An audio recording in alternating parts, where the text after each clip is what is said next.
On parle souvent des héros de guerre, mais certains, on les a volontairement effacés.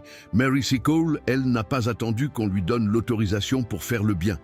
Née en Jamaïque en 1805, elle grandit auprès de sa mère qui soigne les malades avec des remèdes traditionnels. Très tôt, Mary apprend à guérir, à soigner, à consoler. Et surtout, elle apprend à ne jamais rester les bras croisés.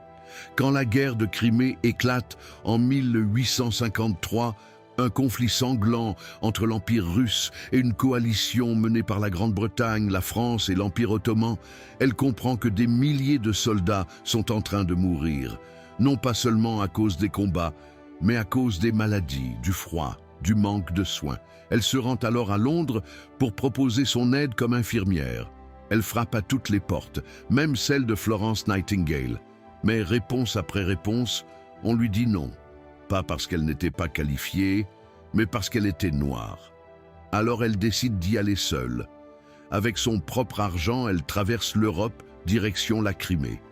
Elle y construit un lieu unique, près du champ de bataille, une sorte de clinique cantine-hôtel de fortune, qu'elle appelle le British Hotel. Là-bas, elle soigne les soldats, leur prépare à manger, leur tient compagnie, leur donne des remèdes, des bandages, du réconfort. Et surtout, elle va jusqu'à la ligne de front pour ramasser les blessés sous les tirs. Sans armes, sans armée, sans reconnaissance. Les soldats britanniques l'adorent. Ils l'appellent Mother Seacole. Pour eux, c'est une héroïne.